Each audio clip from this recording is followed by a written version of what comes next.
안녕하십니까. 청강문화산업대학교 교수 김성용입니다. 청강엔 토크 콘서트 우리가 사랑하는 25가지 이야기. 오늘은 지난 시간에 이어서 애니메이션에 대해서 계속 이야기 나눌 예정인데요. 오늘의 토크 주제는 K 애니메이션의 미래로 잡아봤습니다. 오늘 초대하신 분은 애니메이션을 전문으로 스트리밍하는 OTT 서비스의 선두주자죠. 라프텔의 김범준 대표와 함께 하겠습니다. 반갑습니다, 대표님. 자기소개부터 간략하게 좀 해주셨으면 감사하겠습니다. 안녕하세요. 저는 라프텔에서 대표를 맡고 있는 김범준입니다. 저희 라프텔 팀에서 이제 저보다 훨씬 뛰어난 팀원들이 충분히 본인들의 역량을 발휘할 수 있도록 다양한 잡무를 맡고 있습니다. 잡무를 맡고 계세요? 네. 저는 사실 오늘 대표님 뵙기 전에 라프텔이란 이름이 일본 애니메이션 원피스에 나오는 이상향 유지는 사실 모르고 있었어요. 근데 이게 일본 애니메이션 원피스에 나오는 이상향을 지칭한다고 하는데 무슨 어떤 의미가 있으셨던가요? 사실 그 라프텔 설립 자체는 2014년에 했고요. 그리고 이제 아내와 함께 창업을 한 건데 2012년에 둘이 처음 창업을 도전을 했어요. 그리고 2012년부터 14년까지 약 2년 동안 한 3개 정도의 서비스를 만들면서 처참하게 망해봤는데, 보통 이제 스타트업 업계에서는 뭐 시장이 원하는 거, 내가 좋아하는 거, 잘하는 거 이렇게 벤 다이어그램을 통해서 얘기를 나눠요. 근데 그 중에선 이전에는 시장이 원하는 거에 대해서 만들려고 해봤는데 제가 별로 시장을 보는 눈이 좋지 않은 것 같더라고요. 그래서 아내랑 어떻게 하면 우리가 좀 더 좋아하는 거, 잘하는 거를 할 수 있을까를 고민하다가 둘이 공감대가 가장 큰 부분이 이제 이 애니메이션, 만화 쪽이었기 때문에 그래서 만화 쪽으로 이제 도메인을 잡게 됐고, 그렇다면 우리가 만들고자 하는 회사가 덕후들이 정말 가장 최종적으로 도착하고 싶은 곳, 덕후들의 이상향, 그런 회사, 그런 서비스가 됐으면 좋겠다는 염원을 담아서, 그래서 조금 부끄럽지만 라프텔이라고 그러면 이름을 2년 지었어요. 안에 3번 망하셨는데 네. 2014년부터 지금까지는 거의 8년 동안 안 망하고 계시는 거예요? 그러네요. 대표님이 사랑하는 이야기는 뭐가 있을까요? 워낙에 컨텐츠를 많이 좋아하는데 이 자리에서 좋아하는 컨텐츠 하나를 약간 꼽자면 저는 그라비티라는 작품 얘기를 하고 싶어요. 네. 산드라 블록인가? 네, 나왔던 영화죠? 맞습니다. 그 작품이 특히 좋았었던 이유가 그 작품을 봤었던 그때의 상황이랑 연결이 되는데, 열심히 다양한 사업을 망하고 있던 2013년도에 그때도 이제 늦게까지 아내랑 일을 하고 그리고 지쳐서 돌아가다가 그날 갑자기 기분이 좀 충동적으로 심야 영화를 보러 가자고 했어요. 그래서 이제 그라비티가 그때 상영을 해서 심야 영화를 보러 갔는데, 정말 그 주인공이 처한 상황은 너무 절망적인데 저는 생명이 충분히 위협을 느끼고 있지도 않은 그 주인공에 비하면 굉장히 상대적으로는 안정감 있는 상황인데도 불구하고 제가 너무 크게 좌절하고 절망을 느꼈다는 게 오히려 너무 제 고민들이 사소해 보이고 작아 보였어요. 그래서 더 오히려 굉장히 그때 마음에 큰 위안을 얻고 용기와 열정이 좀 리프레시 될 수 있어서 특히 힘든 시기에는 좀 그렇게 힘든 역경을 헤쳐나가는 그런 주인공이 나오는 작품을 좋아하는 편인 것 같습니다.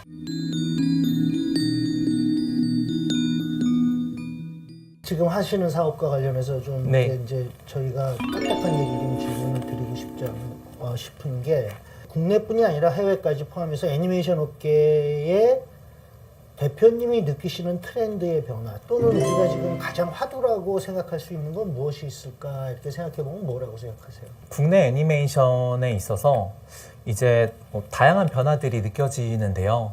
첫 번째로는 우선 컨텐츠의 대상 연령 자체가 기존엔 좀 더 영유아 키즈 쪽에 포커스를 맞췄다면 요새는 청소년, 성인을 타겟으로 하는 작품들이 많아진다는 점. 예전에는 애니메이션을 아예 그 애니메이션 자체가 오리지널 원작으로 만드는 경우가 많았는데 요새는 좀 더 그냥 OSMU가 되는 좋은 웹소설, 웹툰 원작으로 하는 작품들이 많아지는 것 같아요. 근데 저는 이 두 가지 변화의 핵심이 결국 본질적으로 이제 사업성에 대해서 업계 플레이어들이 사업성에 대한 인식이 변화하고 있는 게 아닌가 그런 생각을 하게 되었어요. 기존의 경우 뭐 영유아 키즈 쪽으로 컨텐츠를 주로 방향을 잡았었던 이유는 컨텐츠 자체로는 수익성이 없다고 판단을 하기 때문에 굿즈 완구류 같은 걸 통해서 어떻게든 손익분기를 맞추고자 해서 좀 더 그렇게 갔었던 거고, 그런 맥락에서 이어지다 보니까 오리지널 컨텐츠들로 보통 제작이 됐었던 건데요. 요새는 OTT 시장이 정말 빠르게 성장을 하면서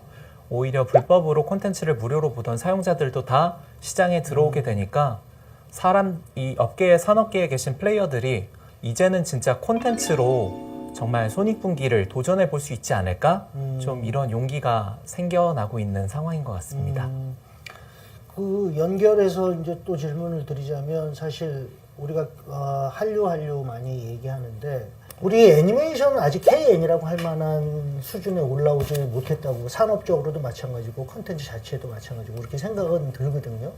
저도 개인적으로 KN에 대해서 되게 고민을 많이 하고 있는데 왜 KN은 다른 한류가 현재 되지 못하고 있고, 만약에 되려면 어떤 것이 있을 수 있을까라고 생각하세요?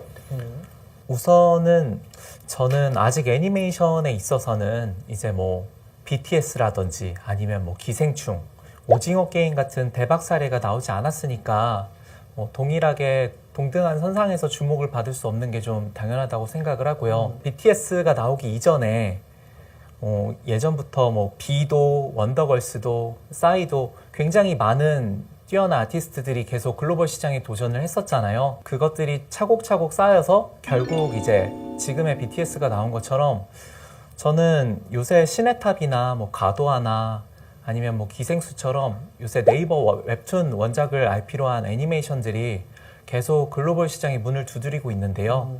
이런 도전들이 꾸준히 쌓이다 보면 결국 지금의 이제 기생충이랑 오징어 게임 같은 교수님께서 말씀하신 KN이라고 할 만한 작품이 머지않은 미래엔 나올 거라고 생각을 합니다. 네, 저는 개인적으로 좀 고민을 하는 것 중에 이런 고민을 했던 게 있는데 8개의 프레임으로는 리미티드 방식의 애니메이션이 있잖아요. 그때 네. 정확한 연도는 제가 기억이 안 나는데 1963년인가?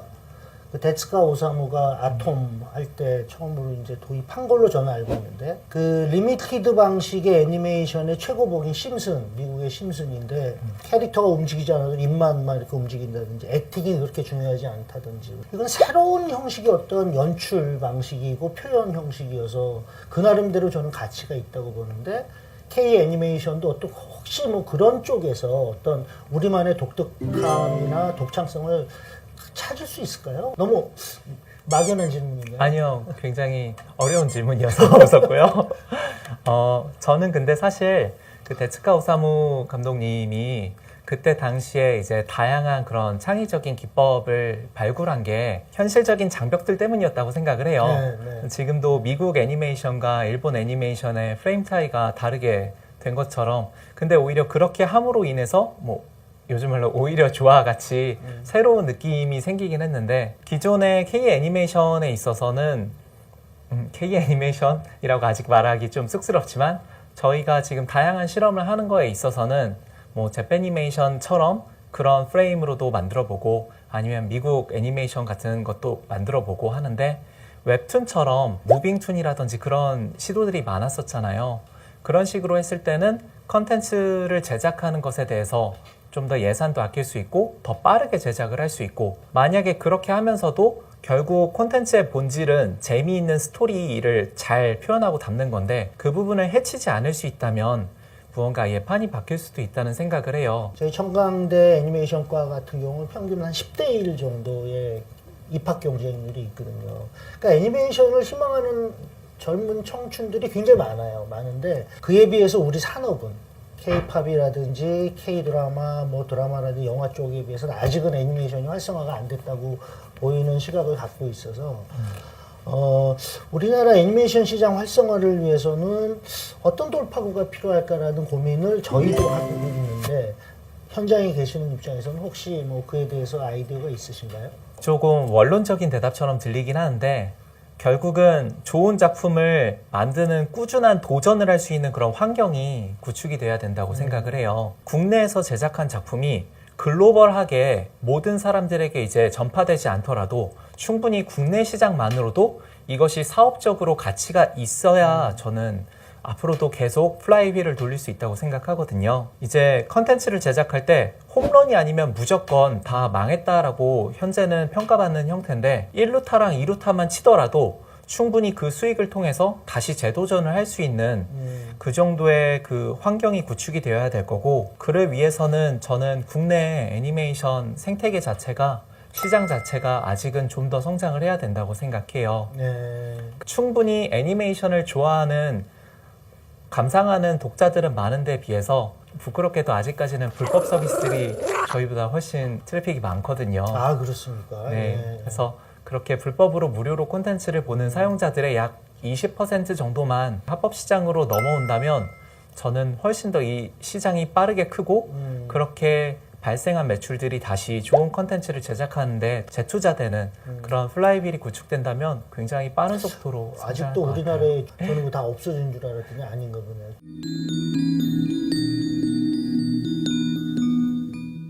저희랑 이제 산학협력이란 형식으로 지금 시작한 지 한 학기 거의 돼가시죠? 사실은 저는 산학협력이 쉽진 않다고 생각을 해요. 왜 그러냐면 저도 여러 번 해봤는데 그게 잘 안 되는 게, 이 아이들이 이제 고등학교를 졸업하고 막 나온 아이들이라서 프로페셔널한 수준은 지금 안 가고 있고, 의식도 그렇고 실력도 그렇고. 그런데 분명한 건 다이아몬드 원석 광산이거든요.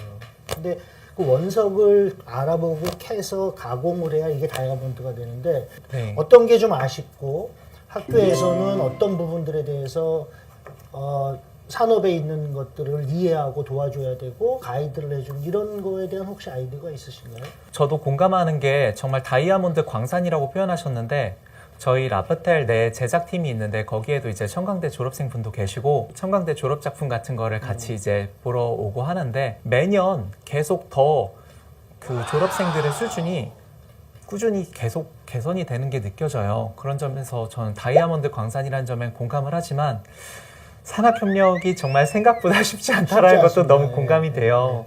굳이 비유를 들자면 사실 굉장히 뛰어난 인재들을 모아놓고도 대학교 조모임 과제를 맡기면 이제 조별 과제가 좀 산으로 갈 수 있는 것처럼, 산학협력이라는 구조 자체가 이제 명확하게 이 온라인이 되지 않기 때문에 분명히 많은 리소스들을 함께 쓰는데도 불구하고 서로가 기대하는 게 완벽하게 일치시키기가 조금 어려운 게 아닌가.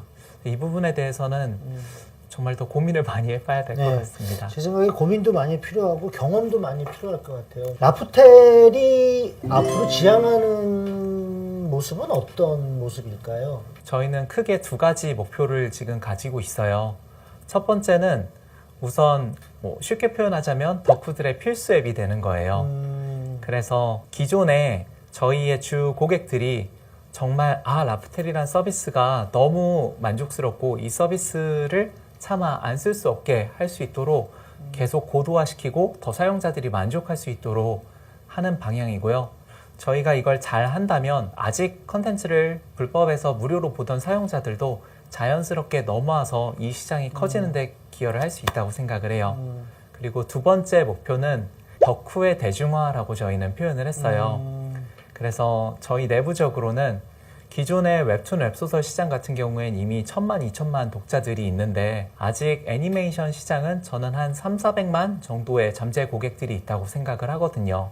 그래서 그런 웹툰 웹소설을 소비하는 사용자들이 자연스럽게 애니메이션 시장으로 연결될 수 있도록, 그래서 저희가 좋은 작품들을 애니화해서 시장을 대중화시키는 것, 그리고 그것을 하기 위한 준비, 그것을 내부적으로 목표로 생각하고 있어요. 혹시 직접 제작하실 계획도 있으신가요? 네, 있습니다. 저희가 처음으로 제작을 해본 작품은 이제 2019년에 만들어서 20년에 공개했던 슈퍼시크릿이라는 애니메이션이 있었고요. 그리고 작년에는 시멘틱 에러, 그리고 문디의 지옥이 있다, 그리고 그 여름, 3개의 작품을 공개를 했어요. 근데 그 중에서 그 여름 같은 경우는 좀 더 이제 레드독 컬처스랑 콜라보를 해서 좀 더 작화랑 프레임에 있어서는 좀 더 신경을 많이 썼고, 역시 또 특이한 점은 원작이 웹툰 웹소설이 아니라 일반 순수 문학 소설이에요. 그래서 좋은 스토리가 핵심이라고 생각을 해서 그런 다양한 실험을 하고 있고, 작년에는 이제 저희가 성장한 만큼 더 많은 도전을 했기 때문에 올해는 뭐 약 10여 개 정도의 작품이 이제 그러세요? 네, 공개될 수 있을 것 같아요. 네, 그 중에 제 작품도 하나 있었으면 좋겠어요. 네. 저도 좋은 아이디어를 찾아보도록 하겠습니다. 네, 감사합니다. 마지막으로 저희 학교에서 공부하는 학생뿐이 아니라 애니메이션의 꿈을 갖고 있는 친구들을 위해서 좋은 조언이 있으시면 부탁드릴게요. 제가 감히 조언을 드리기는 어려운 것 같은데 그래도 뭐 당부드리고 싶은 말씀이 있다면 애니메이션을 사랑해서 애니메이션을 제작하려고 하는 원석 같은 뛰어난 인재분들이 많이 계신데 현실적으로 아직 애니메이션 시장이 국내의 경우 너무 팍팍하고 작다 보니까 결국 뜻을 꺾고 훨씬 더 좋은 보상과 대우를 줄 수 있는 웹툰, 웹소설, 유관 시장으로 이제 떠나시는 분들이 굉장히 많으세요. 근데 이제 그 분들이 처음 초심을 잃지 않고 본인이 진짜로 좋아했었던 그 꿈을 이룰 수 있도록 계속 좀 더 용기를 내서 도전해 주시기를 당부드리고 싶고 저도 이제 이 업계 플레이어 중 한 명으로서 충분히 그렇게 용기를 내고 도전하실 수 있는 환경이 무르익을 수 있도록 저희도 시장이 성장할 수 있도록 최선을 다하도록 하겠습니다. 네. 여러분, 김범준 대표님이 처음에 말씀하신 것처럼 여러분이 좋아하고 여러분이 하시고 싶으시면 하십시오. 길은 반드시 있습니다. 여러분보단 제가 나이가 좀 더 많을 것 같은데 저는 제 살아온 경험을 비춰봐서 자기가 좋아하고 하고 싶은 일을 하는 사람이 성공할 확률이 훨씬 높습니다.